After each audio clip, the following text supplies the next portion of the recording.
అందరితో ఇంట్లో ఖాళీయేగా house wife అని అనిపించుకునే ఒక house wife full day time ఎలా ఉండిద్ది? పొద్దున 5 గంటల నుండి రాత్రి 11 గంటల వరకు ఈ వీడియోలో చూద్దాము.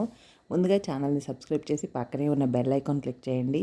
ఇక ఉదయాన్నే పిల్లల్ని తరిమేయాలి స్కూళ్ళకి అని, అది మాత్రం బద్ధకిచ్చకుండా తప్పకుండా అయితే చేయాలి.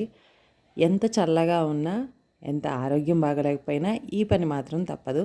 ఇంకా స్నాక్స్ బాక్స్‌కి యాపిల్ పెట్టేటప్పుడు డైరెక్ట్‌గా పెట్టేస్తే రంగు మారిపోయి పిల్లలు తినకుండా వెనక్కి తెచ్చేస్తారు. అలాంటప్పుడు కొద్దిగా షుగర్ వాటర్‌లో ఒక్క 2 నిమిషాలు యాపిల్ పీసెస్ కట్ చేసి ఉంచేసి పెడితే నలుపు రాకుండా సాయంత్రం వరకు కూడా ఫ్రెష్‌గా ఉంటాయి. ఈ శీతాకాలంలో నీళ్ళతో పని చేయడం, వంట చేస్తున్నామంటే అస్తమానం చేతులు కడుక్కోవడం, ఏదో ఒకటి కడగడం ఇలా పనైతే ఉండిద్ది. అందరికీ చలి అని ముసుగుతన్ని పడుకున్నా కూడా ఇంట్లో ఆడవాళ్ళకు మాత్రం ఆ ఛాన్సే ఉండదు.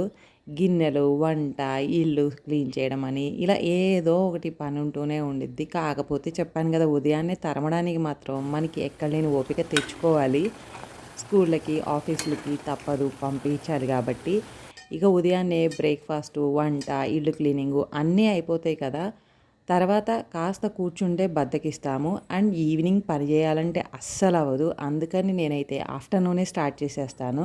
ఇంక అందులోనూ పిండి రుబ్బడం అంటే ఒక రోజు మొత్తం పనున్నట్లే ఎక్స్‌ట్రా పనైపోయిద్ది. ఇంకా పిల్లలొచ్చాక వాళ్ళతో హోంవర్క్‌లు చదివించడం ఇవన్నీ చేయాలి అంటే ఆల్రెడీ ముందుగానే పని చేసుకొని పెట్టుకోవాలి. అండ్ వాటర్‌తో ఉండే పని ఇవన్నీ కూడా ముందు చేసుకోవడానికి మధ్యాహ్నం స్టార్ట్ చేస్తే ఇంట్లో ఇడ్లీ రవ్వ లేదని చూసుకోకుండా నానబెట్టేసి, దానికోసం మళ్ళీ జొన్నలు నానబెట్టి, జొన్నలతో ఇడ్లీ ఏసేద్దామని, ఇవన్నీ కడిగి పెట్టి, ఒక్కొక్కటి కడుక్కుంటూ, ఇటు గ్రైండర్‌లో రుబ్బుకుంటూ, మధ్యాహ్నం స్టార్ట్ చేసినా కానీ 2 చేతులు కాదు 20 చేతులు వేసుకొని అది, ఇది అన్నీ ఒకేసారి కలగలుపుకొని చేసుకుంటూ ఉంటూ, ఇంకా పక్కన ఉసిరికాయలు కడిగి పెట్టుకొని, జుట్టు రాలకుండా కానీ, ఇంకా మనకి కాస్త మెల్లమెల్లగా గ్రే హెయిర్ కంట్రోల్ అవ్వడానికి ఇప్పుడు సీజన్‌లో ఉసిరికాయలు దొరుకుతాయి కాబట్టి అవి జ్యూస్ చేసి తాగుతుంటాను.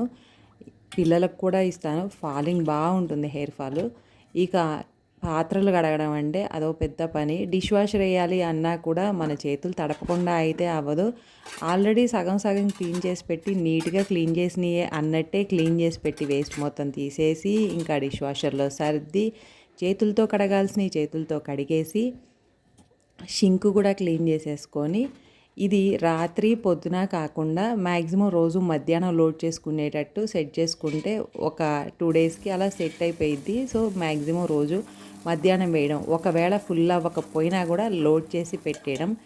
ఇక మినపప్పు, పొట్టుపప్పు కడగాలి. ఇలా ఈ పప్పునైతే ముందు గ్రైండ్ చేసేసి ఎక్కువ నీళ్ళు లేకుండా బ్యాటర్ ఫ్లఫీగా ఉండేటట్టు ఇలా చేసుకొని, జొన్నలు డైరెక్ట్‌గా మినువులు ఇడ్లీకి ఏంటంటే పిల్లలు చిన్నప్పటి నుండి తెల్లగా మాత్రమే తినడానికి ఇష్టపడి, కాస్త పొట్టుపప్పుతో చేసినా వీళ్ళకేంటో రుచి తేడాగా అనిపించిద్ది. అందుకని ఇడ్లీ వరకు మాత్రం గుడ్లపప్పు వేసేసి, ఇంకా ఈ జొన్నలు కూడా మినపప్పుని, జొన్నల్ని సపరేట్‌గా రుబ్బుకోవాలి. ఎందుకంటే జొన్న రవ్వ కాదు, ఇడ్లీ రవ్వ కాదు. ఇది మనకి కాస్త బరగ్గా తగిలేటట్టు రుబ్బుకోవడానికి. మినపప్పు రుబ్బిన తర్వాత జొన్నలను కూడా వేసి కొంచెం బరగ్గా చూసుకొని, చేతులకి మనకి తగులుతూ ఉండిద్ది బరకగా. ఆ స్టేజ్‌లో ఆఫ్ చేసి జొన్న పిండిని, మినప్పిండిని 2 ఇప్పుడు ఒకేసారి కలిపి ఒక గిన్నెలో కలిపేసి పెట్టుకొని, రాత్రంతా ఫెర్మెంటేషన్ ఉండాలి. ఈ చలికాలంలో అసలు సరిగ్గా పులవదు.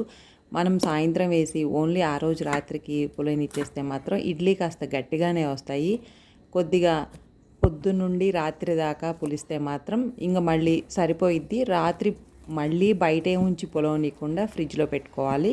అలా పులిసిన ఇడ్లీలు అయితే మాత్రం జొన్న ఇడ్లీ కూడా టేస్ట్ బాగుంటాయి. కాకపోతే కొంచెం చూడటానికి అంత వైట్‌గా లేకుండా ఉంటాయి.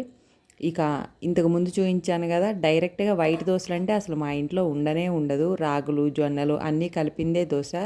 ఆ పిండులన్నీ కూడా రుబ్బిన తర్వాత గ్రైండర్‌ని నానాలి అని పక్కన పెట్టామంటే మాత్రం అది 2 రోజులైనా కడగడానికి బద్ధకం వచ్చేసిద్ది.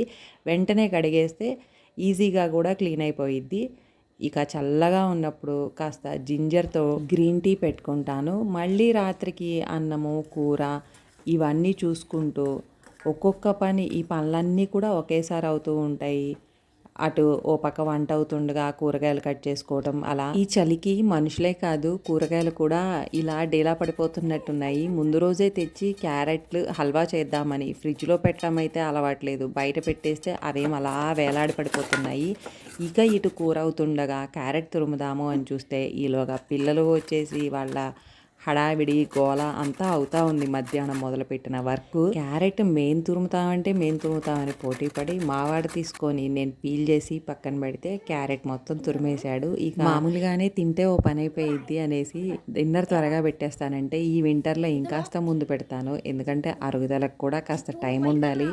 మనము ఎగిరి ఏదో ఒకటి పని చేస్తూ ఉంటే కానీ ఈ వింటర్లో అరగదు. సో ఆ డిన్నర్ కూడా ఫినిష్ చేసేసి నేను చేసుకుంటాను మీరు వెళ్ళి పడుకోండి అంటే వీళ్ళు మాత్రం కూర్చొని మళ్ళీ ఆ రోజు పాత్రలు అవన్నీ కూడా క్లీన్ చేసుకొని పెట్టుకున్న తర్వాత ఇక ఆ క్యారెట్ హల్వాకి వాడినైతే చేయనిచ్చావు నన్నైతే చేయనివా అని అప్పుడొచ్చి మళ్ళీ మా అమ్మాయి కూడా కూర్చొని నువ్వా నేనా అని పోటీ పడుతూ వేసి వీడికేమో స్టవ్ కూడా అందక కాళ్ళు ఎత్తుకొని నిలబడి మరీ తిప్పుతూ ఉంటాడు.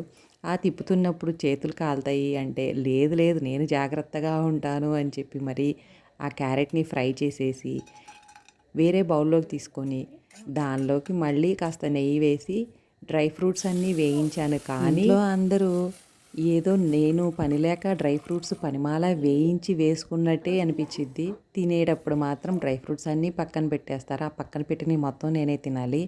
ఇంకా కాస్త షుగర్ తక్కువ వేయడం కోసం నేనైతే పాలల్లో ఉడికిస్తాను క్యారెట్ని. ఆల్రెడీ కాస్త పాలు క్యారెట్ కొంచెం స్వీట్నెస్ ఉండిద్ది.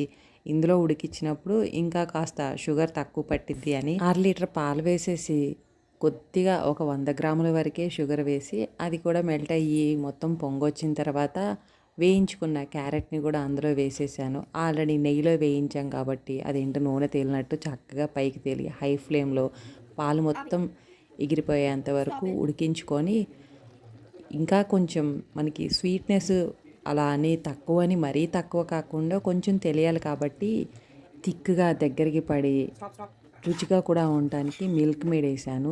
ఇక దాన్ని వేయడం అంటే పిల్లలకు అదొక సరదా. ఎంతసేపు అయినా నుంచొని దాన్ని అలా ఆడుకుంటున్నట్టు తిప్పుతూ ఉన్నారు. ఇక ఇవన్నీ అయ్యేటప్పటికి టైం 10 గంటలు అయిపోయింది.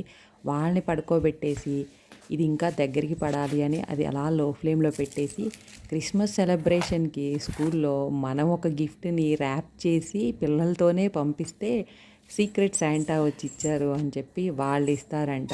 ఇదొక పని. ఇక ఉదయాన్నే స్వీట్ కార్న్ పెట్టడం కోసం అవి కూడా స్వీట్ కార్న్ ఒలిచి గింజలు పక్కన పెట్టుకుంటే ఉదయం బాయిల్ చేయడం ఈజీ కాబట్టి ఆ పని కూడా ఇంకా ఈ గిఫ్ట్ ప్యాకింగ్ కూడా సపరేట్గా పెట్టాను.